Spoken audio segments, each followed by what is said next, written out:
This is My Child Will Thrive, and I'm your host, Tara Hunkin, nutritional therapy practitioner, certified GAPS practitioner, restorative wellness practitioner, and mother. I'm thrilled to share with you the latest information, tips, resources, and tools to help you on the path to recovery for your child with ADHD, autism, sensory processing disorder, or learning disabilities. My own experiences with my daughter, combined with as much training as I can get my hands on, research I can dig into, and conferences I can attend, have helped me to develop systems and tools for parents like you who feel overwhelmed trying to help their children. So sit back as I share another great topic to help you on your journey. A quick disclaimer before we get started. My Child Will Thrive is not a substitute for working with a qualified healthcare practitioner. The information provided on this podcast is not intended to diagnose or treat your child.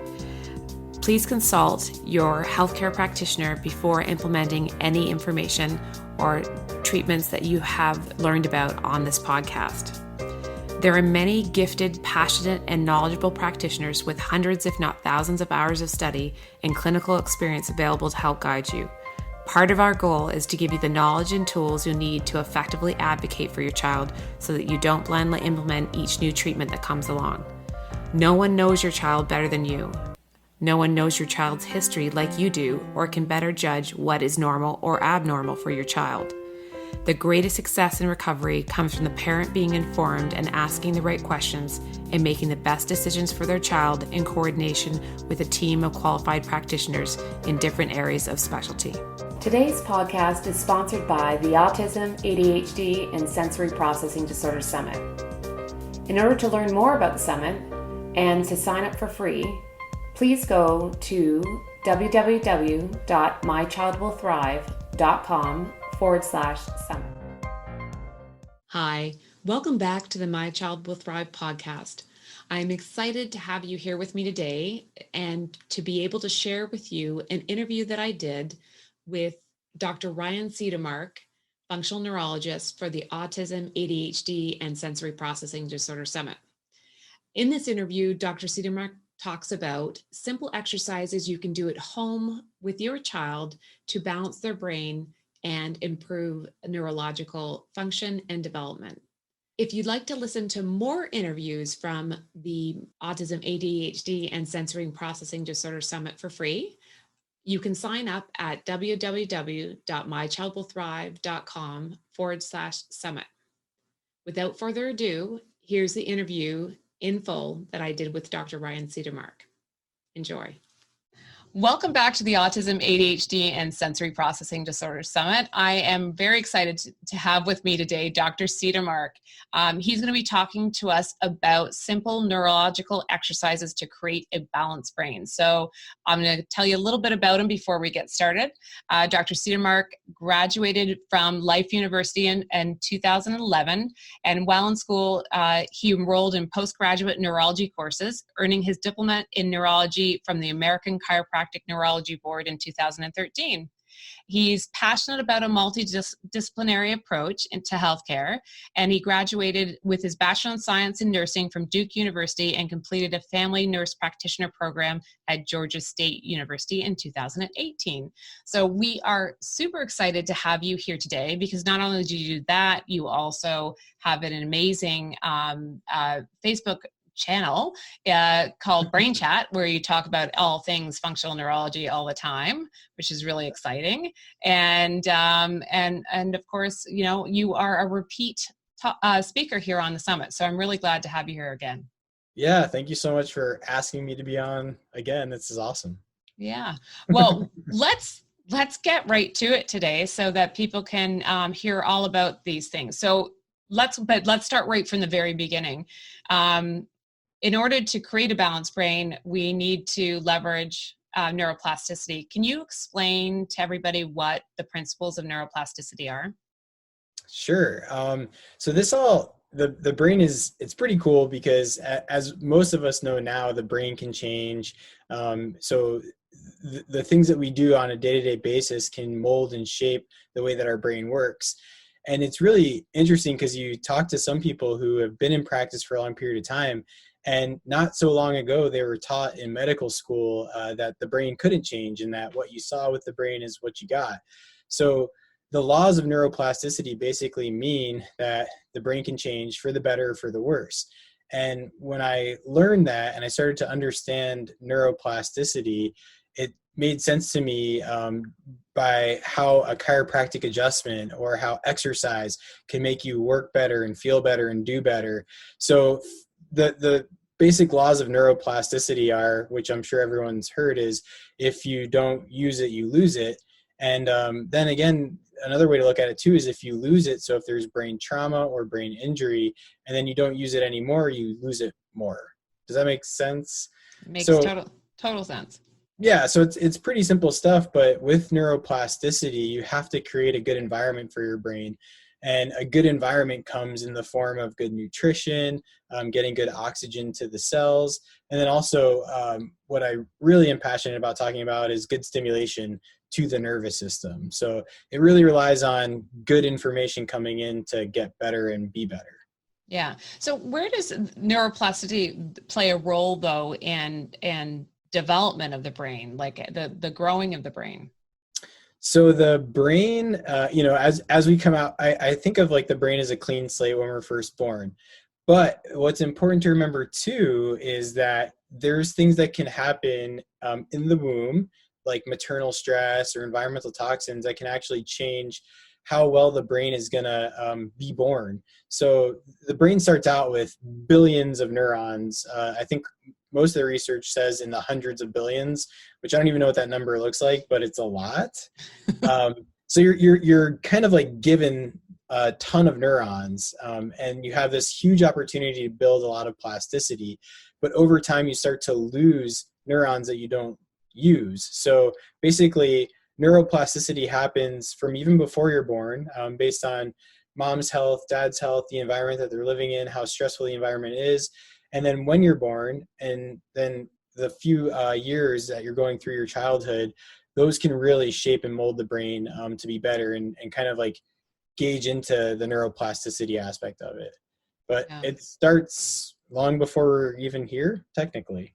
Yeah, which is, I think, the thing that most of us don't understand or realize when we first are having children. That I mean, we're told about the environment when we're pregnant and everything else, that it's going to impact the health of the child, but we don't realize that it actually impacts the brain health as well. So I think it's something that I know I wish I understood better before I had my kids. So that when we're talking about, so we now know that the brain can change and that it's changing right through the growth and development of the child.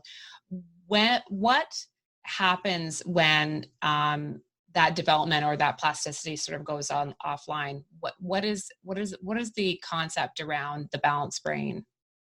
So, and just to kind of go back on the maternal thing. So my wife, like, I started reading some of the research papers when we found out my wife was first pregnant with our 2-year-old. And I started to read, I knew the effects of stress on the brain were pretty profound in the sense that it can start to shut the brain down and you can start to get like shrinkage of the brain. So like throughout the course of my wife's pregnancy, she called it like too sweet. She's like, why are you being so nice? Like, why are you being so nice?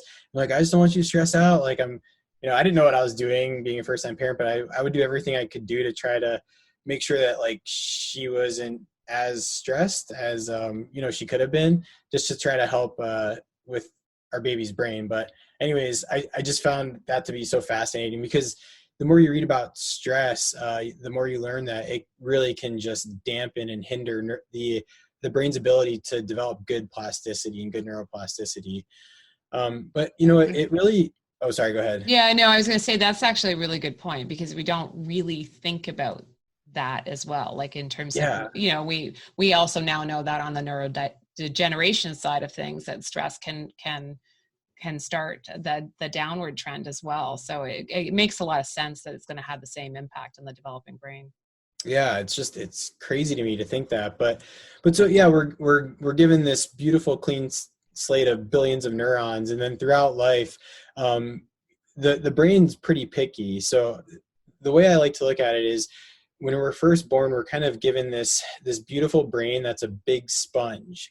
And the brain is a big, I call it a big sensory sponge. So the brain's really relying on sensory stimulation to be able to understand its environment and grow and interact and try to figure out how to do things. And what's really interesting about the brain, especially the human brain, is that the sensory part of the brain, which is more in the back part of the brain, you've got your auditory cortex, so the temporal lobes on the side, and in the back you've got your visual cortex, which is your occipital lobe, and then you've got your parietal lobe on the big sides here that really receives all the sensory input, like the touch, the feel, the hugs, the kisses. And what's cool about that is as the more stimulation comes in through those parts of the brain, the front part of the brain starts to grow bigger and bigger and bigger and bigger. And the front part of the brain is the part of the brain that we know makes us human, helps with motor movements, helps with focus, concentration, helps with inhibition. So being able to like do things and not get in trouble, being socially appropriate. So when I learned that too, I started to realize, hey, you know, if we can, since we're given all these, I'm referencing like when my son was born, but he's given this beautiful sensory sponge. Let's utilize that. Let's use those beautiful neurons that he's got, and let's give it stimulation. And I just found the way I thought about it in my head was that the frontal lobe, it's slowly starting to develop over time as babies receive their sensory input. And I thought about it as like a city. So like it's a new city, little buildings are popping up, but the more information that's coming in, the more they need to put the information in different places. So more buildings start to build, and the bigger the brain gets in the front part of the brain. But anyways, it all goes back to if you don't use it, you lose it. So as children grow, I've just found that the more sensory stimulation that you can provide to the system, the better information the front part of the brain has to work with it, and the better that area of the brain can work overall. Yeah. So, and that which makes a lot of sense, which is interesting, especially, well, I mean, maybe can you give some examples of the types of things, sensory based things that you did with your son when he was at the different ages in order to stimulate that system? What would you do? Yeah. So as a baby, like honestly, some of my friends thought I was crazy, but the more I read the research, I started to understand, okay, sensory stimulation was super duper important, but movement to activate his cerebellum, which is an area of the brain responsible for posture and coordination. And then the vestibular system, which is, it's really responsible for orientation of body movements. Those areas feed in significantly to the frontal lobe, and they help with comprehension, they help with speech. So what I really started out doing was just creating kind of like a sensory environment for him, which sounds so silly because he's this, you know, little potato just hanging out in the room on his back. But I just created an environment that was a little bit more enriched than just kind of like staring at a blank wall. And yeah, our house got kind of messy, but there was stuff on the walls. We had different colored lights, different music and sounds playing in the room. So I created that. And then I would also, as soon as he was old enough to hold his head up, I started putting him on a swing. And I kind of related that back to just getting some balance center activation and vestibular activation to the brain, because I knew that, you know, getting out and doing those little tiny things, just silly little things, would slowly start to develop the front part of his brain. And that's how I started it out. And we kind of just progressed from there. But I promise I'm not like one of those like crazy parents that's like, you know, scheduled sensory time for him. We just created an enriched environment for him from a sensory perspective. And just to touch on that too, I've done a lot of research on stroke patients because I also worked with a lot of stroke patients. And there's some really interesting research that shows that when a patient has a stroke, they start to lose parts of their brain, and they lose the function. But based on the laws of neuroplasticity and the ability to get the brain back online, you can provide sensory stimulation to those areas and get those areas to kind of build back up. So an enriched environment is something they would do with stroke patients, where they would put them in a setting that kind of just stimulated their brain. And it was simple passive stuff, but the research showed that it actually helped their recovery times, helped them with their functional goals, and it just made them, recover faster and better. So I kind of use that idea with like an environmental enrichment perspective, and yeah, we just went from there. Yeah, it's really interesting because I know a lot of parents that are listening that may have a child that's struggling in a lot of different ways developmentally right now, and a lot of them have sensory, what is now called sensory processing disorder, or they may be on the autism spectrum, or they may have both, but that have issues with a number of the things that you're describing that you were trying to activate in your very young child. So why is it that some children then get to the point where certain sensory experiences, be it sound or light or movement or touch, becomes too much for them and they get overwhelmed? What's happening in the brain when that's going on? So the way the brain kind of grows and develops, it kind of starts in the middle and then it starts to expand and blossom out. So a lot of times, I know Dr. Millo is on the show, and he talked about primitive reflexes. So primitive reflexes, these are reflexes that are there, and they're there to keep us alive, but they're foundational in brain maturity. So if a primitive reflex isn't, if it never goes away, so if you what's called retain a primitive reflex, you can start to lose maturity in the brain. And what maturity in the brain really looks like, from kind of like a general perspective, is the ability to inhibit. So the ability to shut down unwanted stimulation, the ability to shut down unwanted thoughts, the ability to be able to focus on one thing at a time. So what I've found with that from a functional perspective, from like a physical input perspective, is that some parts of the brain that shouldn't necessarily be working are working a little bit overtime, and they need to be re-engaged and exercised out, if that makes sense. Yeah. And as you do that, you allow you give the frontal lobe, the front part of the brain, the ability to kind of do its job. So it's almost like what I found, if you rule out the fact that there aren't major nutritional deficiencies or issues or congenital anomalies, if it's a functional thing, it could just be that parts of the brain need to be exercised and other parts of the brain kind of need to just chill out and go on vacation for a little bit. And that all goes back to doing some like exercises to remediate primitive reflexes and build the front part of the brain. Yeah. So, well, let's talk about that in terms of how you identify where the weaknesses are versus where maybe the strengths are. So how do you know what parts of the brain need that rehabilitation? So I always start anytime, when my son was first born, I started to assess his primitive reflexes, because there's developmental milestones where things should start to kind of slowly go away and other things should mature. So I always start with just checking primitive reflexes if I sense some sort of brain issue. Which, did Dr. Millo talk about all the different types of tests and exercises? No. So we can talk about some of those. That would be great.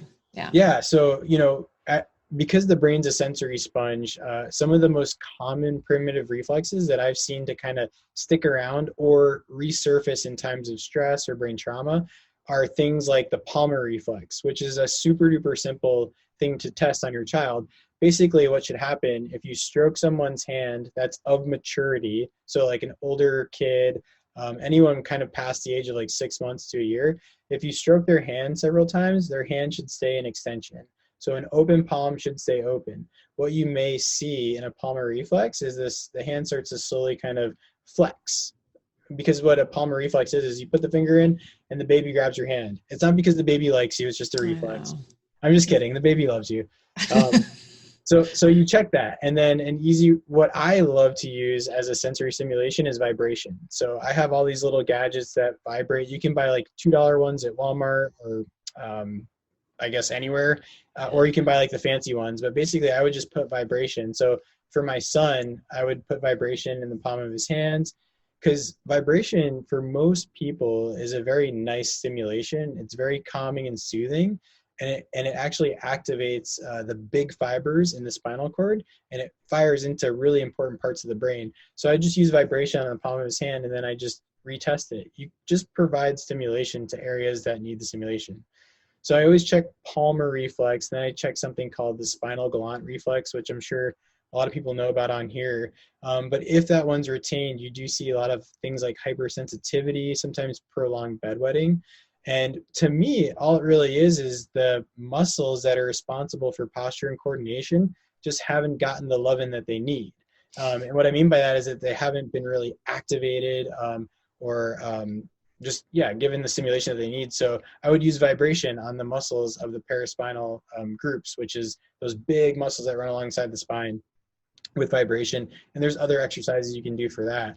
But I always start looking at primitive reflexes, because even in brain injury, like in a stroke or in a traumatic brain injury concussion, these little buggers will start to resurface. And as important as they are for the first year of life, if they start to show up as our brain starts to shut down, or there's injury or anything like that, they can cause a whole host of issues. And the goal really with all of this is to just try to get our brain balanced, so right and left side talking and communicating really well, but also to build some really big muscles in the front part of the brain. Yeah. So I always kind of go to like one or two of those primitive reflexes. I'll go through a whole checklist of them, but that's where I start. I start with the simple ones. Yeah, which makes a lot of sense. And, it's amazing when you start to see what types of very simple stimulation that can actually make that big of a difference. I think sometimes that's hard to comprehend, but it's great when it's explained like that. So, and also walking barefoot, I know, I'm sure other people have talked about this before, but I find that so important because, and even the shoes that we buy our kids, I've worn shoes where it feels like I've been in several casts because I've broken several bones, and I'm like, this shoe like literally feels like a hard cast. And our brain, it relies heavily on sensory information from our environment. So walking barefoot when it's safe around the house on different surfaces, that provides so much good information to the brain. And it also really helps build the intrinsic muscles in the feet. So there's so much with that too. And that also helps shut down reflexes and all that. But that's another one of my favorites. Like whenever we're chilling at the house, we take our shoes and socks off. Yeah. And then when we have to wear shoes, like for my little guy, like we try to buy the most minimal type shoe. Yeah. There's just some really bad shoes out there. There are lots of bad shoes out there. That's for sure. Yeah. Wait until he starts getting picky about what they look like. Then it becomes a really big problem. Says the mom of teens. So let's talk a little bit more about, so if people haven't seen Dr. Milo talked about this yet or haven't heard about it before, let's talk about that brain balance concept, because that is something that he functional disconnection syndrome that he sort of has developed that work, and a number of the people that work with children do a lot of work with that in mind. Can you just explain what that is and why that's so important? Sure. Obviously everyone knows our brain has two sides, so a right hemisphere and a left hemisphere. And as the brain develops, one of the first hemisphere that really kind of like is in line and online is the right side of the brain. And then as we mature in age, the left side of the brain starts to kick in. And they truly do have two different functions, and the research really shows that. So, with children that are suffering from neurodevelopmental disorders, autism, ADHD, Dr. Malot's work and a lot of research shows that the right hemisphere just isn't necessarily in line with what the left hemisphere is doing.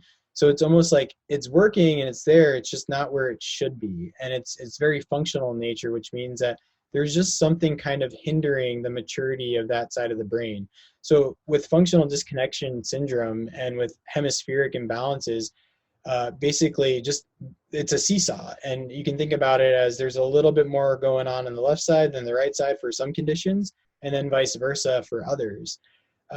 So that's kind of like the general answer to hemispheric imbalances. But it's also really important to remember that we do become pretty unilateral as we develop. And by that, I mean, I noticed hand dominance in my son, I think even before he was 1 year old. Um, and what that means really is that he's really getting lots of good sensory information to his right hand, more so than he is to his left hand, because he's just going for things more. So he's doing cerebellar activities more so with his right hand, which will kind of drive more of the left brain activation.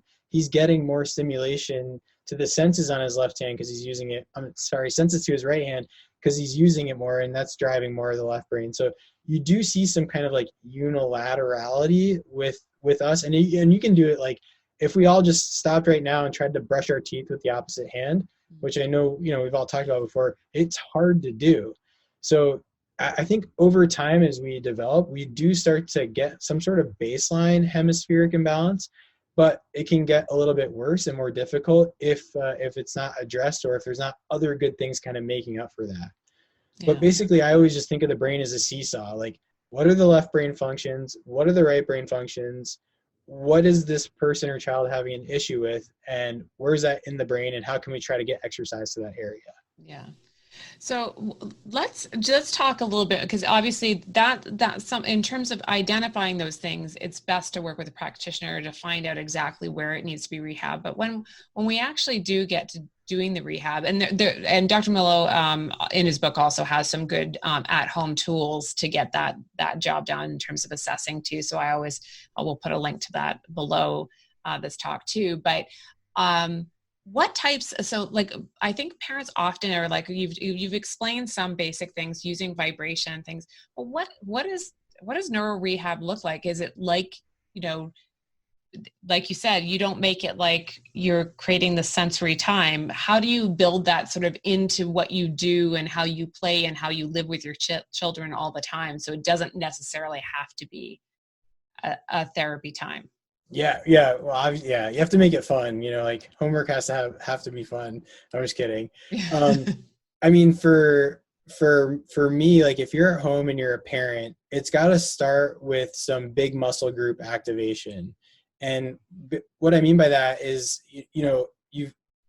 I think the way I look at it right now for kids in particular, I don't know if I said this before on the summit, but I find that children in particular are overstimulated in understimulating ways. And the way the brain grows is the way the brain develops and grows and builds plasticity is through movement, and it's through coordinated movement. So just activating the balance centers by doing silly things and getting the large muscle groups to start to talk to different parts of the brain is a huge, huge input to the brain, as opposed to like sitting down, watching TV, playing video games.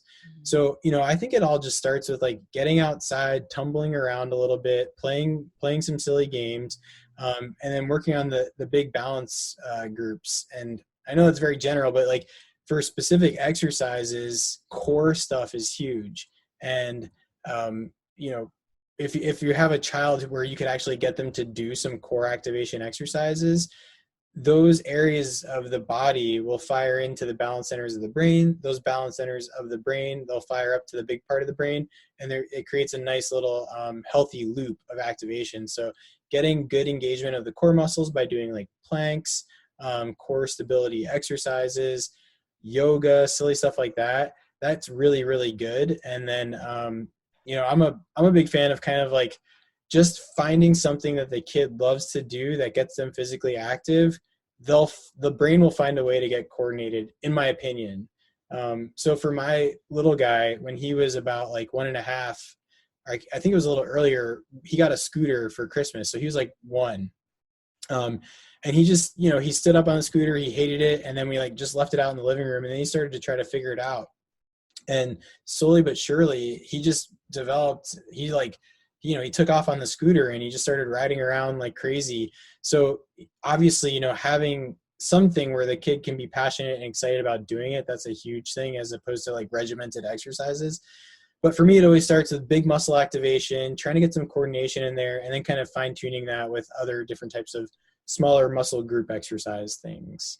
Yeah. I don't know if that answered the question. No, it does. I mean, I think Rubric. and I think that's as simple as that. So a lot of times we feel like a lot of these things are out of our reach because we may not be able to get to a practitioner, but there's a lot you can do. I think that what we can take away from that, there's a lot you can do that is very simple and doesn't have to cost a thing. And you can do it every day with your child. And I'm assuming you're going to say the same thing, which is frequency matters. Frequency and duration matters.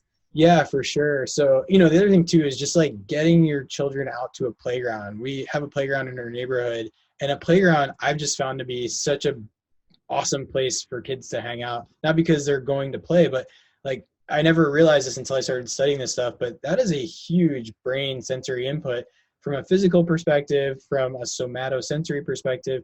The swings are amazing. Trying to figure out how to climb up and down bars, all that stuff is just like, it's so good for you. But wait, what was your question? Sorry. No, Never think about playgrounds. I was like, repetition. Yeah. So the other thing too, this is the cool thing. So my son, and sorry I keep talking about my son, but this makes it so relevant to me. I studied Dr. Malolo's work for like 8 years, and then I worked with patients and stuff. But when you have a kid and you can see it like live every day, all day, your brain just is like, wow, this is amazing. But repetition is the language of the brain.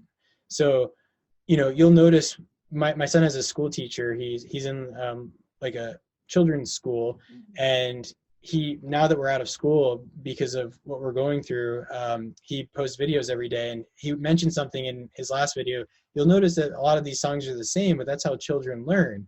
So he's doing these same songs over and over daily, but repetition is truly the language of the brain, and that's how you build plasticity.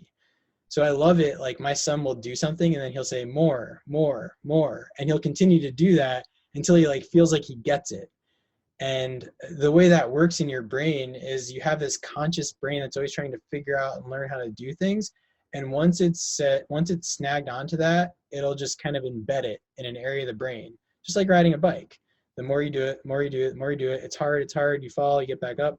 And then over time, you leave 30 years later, you come back, don't have to think about it and just hop on the bike. So yes, I always say to all of our patients and parents, repetition is the language of the brain. Good repetition, good exercise. Yeah. That's that positive neuroplasticity versus the negative, right? Yeah. So, sure. and I think that's part of it too, is that a lot of times a lot of these kids have been stuck in, unfortunately, they've been stuck in negative neuroplasticity for quite a long period of time. So it's getting switched over to doing the right kind of things. To try and get them things back on track. I think that's, so as much as I think you witness or a lot of parents will witness their kids getting worse because of that negative neuroplasticity, they can get better because of the positive. I think that's the... Yeah. 100%. Like the brain that you have today, it doesn't have to be the brain that you have tomorrow. The brain can always change, and it wants to. It wants information. It thrives on new information. And the brain grows with novelty, with new information. So yeah. Yeah, no, 100%. It's pretty cool. So just to wrap up, what would you say to parents in terms of the best way to get started? Do you think would you wait to go see a practitioner? Would you just get started today at home with what you have? What would you do? Yeah, I mean, gosh, it's a hard question. Put me on the spot.